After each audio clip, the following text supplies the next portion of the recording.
All right, guys, welcome back to chat part three of the vendor directory. Chat was the last thing we were talking about.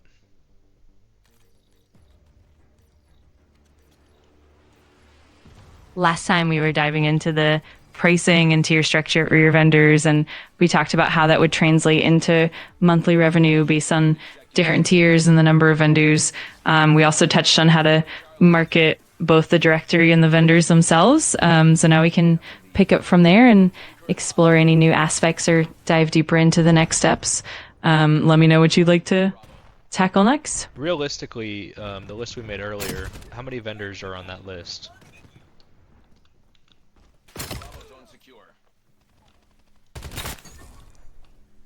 From what we discussed earlier, we talked about starting with a manageable number, like around 20 to 30 vendors is a good baseline. What would be the max?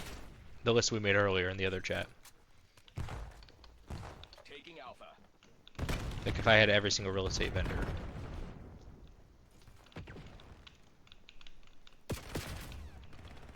Got it. If you were to expand to include every possible real estate vendor, the number could definitely be in the hundreds or even thousands, depending on the scope. For instance, you could have vendors spanning categories like mortgage lenders, home inspectors, contractors, interior designers, and more. Realistically, a large scale vendor directory could easily encompass several hundred vendors or even more, depending on how broad and comprehensive you want to be. It's all about how extensive and specialized you want that network to be. What's let's just say a large real estate team. You know, that list that would be on that vendor directory. How many vendors would be on that list?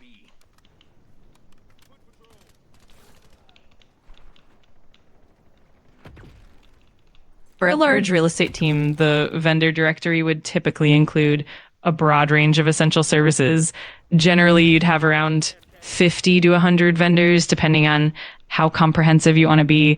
This could include mortgage brokers, title companies, home inspectors, contractors, interior designers, and more.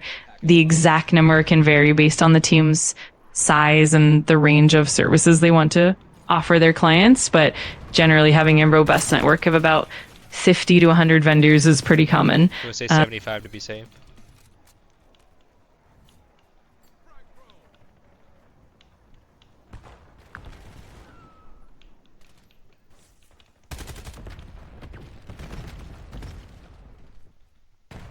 That sounds like a solid number. With 75 vendors, you'd have a well-rounded and comprehensive network covering all the essential services your team might need.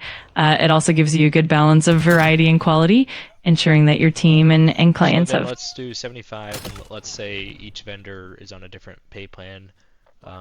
You know, with 100 bucks being the minimum to be on the list, and then you know, depending on the different avenues, whether they want to do paid ads, pay-per-click, and different ad sources and funnels, then they'd be paying monthly for those, you know, ad budget and everything else. So they could be anywhere, and if they want to be on radio, they could be a higher tier as well. So let's say anywhere from 100 bucks to, you know, basic package of, you know, 299 to, you know, an elite package of 500, and then upwards to, you know, 750 plus their ad budget, but their ad budget would go towards their ads. So I think 750 a month would probably be the highest tier vendors that wanted the most exposure using our brand. Now let's do an aggregate of 75 vendors on the list. What would be that MRR?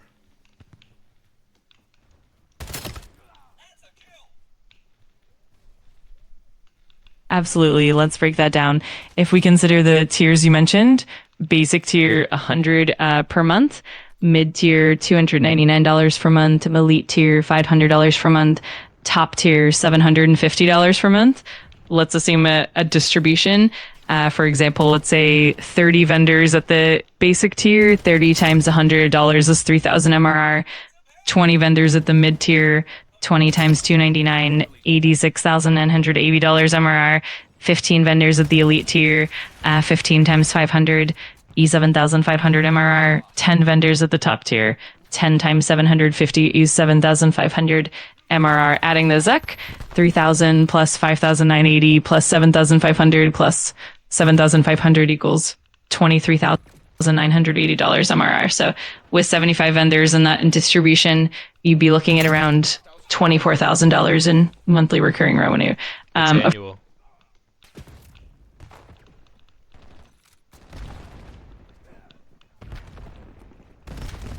To get the annual recurring revenue, we just multiply the monthly recurring revenue by 12. So if we have about 23,980 in MRR, then the annual recurring revenue would be 23,980 times 12 is approximately 287,760 per year. So that gives you a good idea of the potential annual revenue. Okay. So then as the person that's in control of building it and putting it together, what should my cut of the vendor directory be monthly? What percentage of it?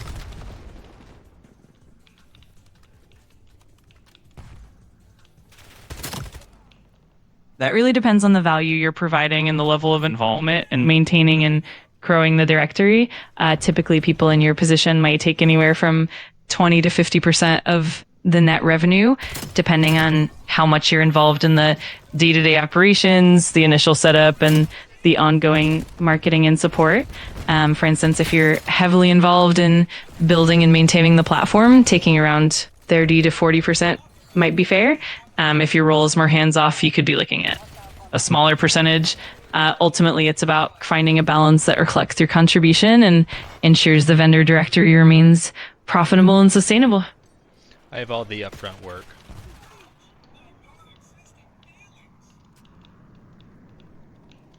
Locking down Bravo.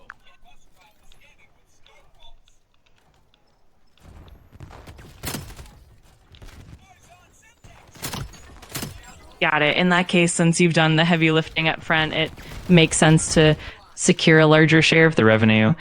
Taking a higher percentage, like around 40 to 50%, would be fair and reflect your initial investment of time and effort. This way, you're compensated for the groundwork, and it sets a solid foundation for the ongoing revenue as well. Okay, perfect. I think that's fair, 40%.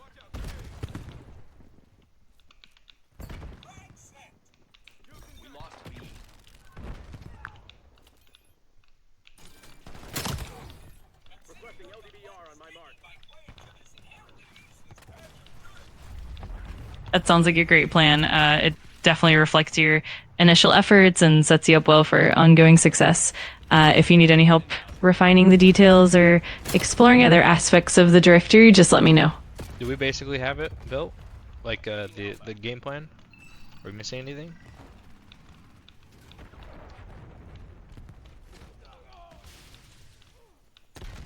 I think we've covered a lot of the essential bases. We've outlined the tier structure, the pricing model, the avenue distribution, and the marketing strategies. The next steps would be to finalize the platform details, set up the vendor onboarding process, and ensure we have a solid system for ongoing support and communication.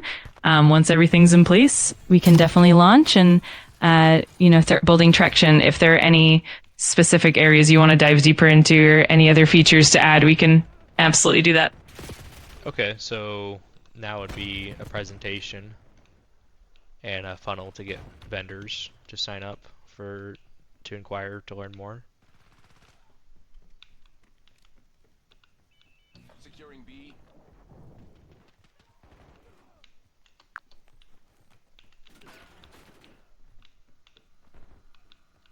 We're losing Charlie. Right?